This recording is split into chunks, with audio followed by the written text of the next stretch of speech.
Maestro further kept them at bay, using sound spells and marsh-light conjurations to confuse and worry the easily manipulated, brutal beings into thinking an army of men were approaching on their flank, then added, "Now, I do suggest that we put our lanterns out and proceed as quickly and as quietly away from this area as we are able." The past. The moot. Tobias stared at the lights as they came closer. He had let his brother out of the cells earlier that night. The torches were moving from the cells out towards the forest to where he himself now hid. The halfling felt obligated by his own perceived guilt to see his brother to safety, but as they crossed the boundary from the moot proper, the alarms sounded. Tobias was torn now. If he returned or more likely got captured, he himself would be jailed. If he kept running, he would be considered an outlaw by his own people. The militia were close enough now that their voices could be heard, and the escaping halfling was forced into desperate action. The young Willwort struck himself about the head and loosely bound his own wrists, falling to the ground with barely any time to spare. Immediately, they were on him. "Master Willwort, are you okay? Can you tell us what has happened?" It was at this point that the halfling counted his nobility as a blessing for the first time in his long, though still short by halfling standards, lifetime. He rubbed his head and thought for a moment before he was able to answer. A runner arrived. "Young Master Willwort, I bring grave news. Your father is being gravely attacked and his laboratory ransacked." Perhaps it was the shock of hearing of his father's attack, the situation with his brother, or maybe even that he had hit his head a little too hard with the stone, but Tobias Willwort fell unconscious. The room swam into focus, and Tobias recognized it as the infirmary by its antiseptic smell and white walls. Looking slowly from side to side and taking note of the stiffness in his neck, he saw his father to the left. The elder looked across at his son with anger and betrayal written across his face, as surely as if they had been tattooed on there. "So I see you are awake. Do not try to move, Tobias. The restraints might hurt you if you struggle. It is you who are to blame for my condition. By your actions, even indirect as they may be. Do you believe I am unaware that it was you who got your brother hooked on those damnable substances in the first place?" The younger Willwort was stunned into silence, taking a few moments to formulate a response. "Father, please. It has torn me asunder knowing that I am in part, at least responsible of Frederick's predicament. If I could travel back in time, I would do nothing the same." Cut off by a gesture from his father Jeremiah, he watched as his father was racked by a coughing fit and noticed the blood that escaped his mouth with every cough. "Do not deem to call me father or deflect from the level of your guilt, Tobias. The guild found me deep in my work, whilst you had my militia chasing you across the moot. They wanted the formula, the same formula they wanted Frederick to acquire. I refused them to protect you both.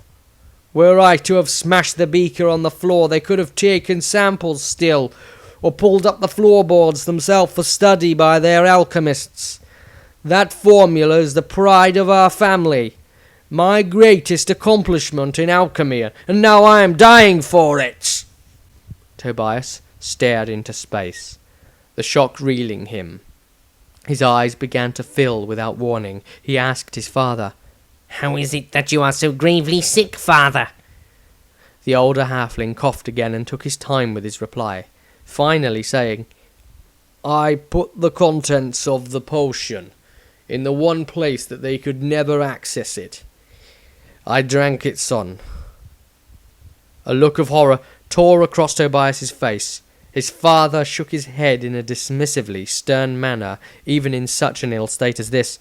"Fool of a boy, you will never be an alchemist. You have no talent for that which is your heritage, boy. My body is breaking down the ingredients via my digestive system, churning them away. My final grand gesture of transmutation for the potion, through my own body. He coughed again before righting himself and continued, I have one thing left to say to you before you are sent to the cells to take your brother's place. If you take the knowledge of the formula and keep it safe within your head, I will allow you to leave these lands, not to return under punishment of death. From here on you will be of House Willwort in name only. Your selfishness has cost the life of your brother, once the men find him, and shortly myself too. So you are given the choice, the freedom of banishment, or life imprisoned and the guild riding you till your last breath escapes your shell. His father died minutes later.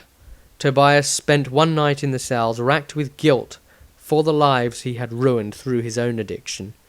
By next morning there was no sign of the last of House Willwort in the boundaries of the moot.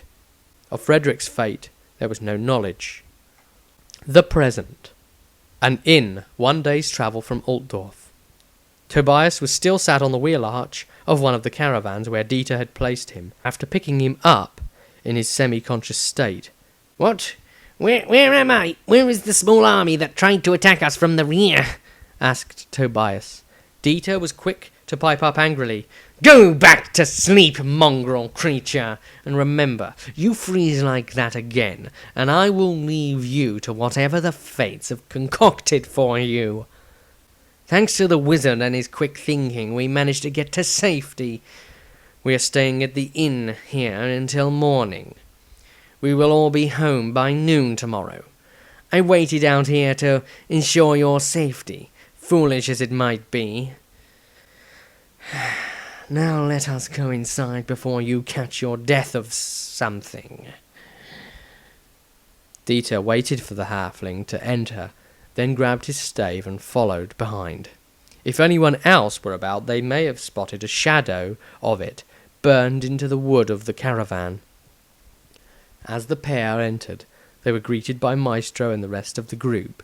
The bright wizard stood behind Maestro and seemed to be very interested in all of them now gathered. Dieter quickly saw a flash of some dark energy emanate from within the wizard, and from the guarded looks on Maestro and Rysandria, they too noticed something with their magical senses.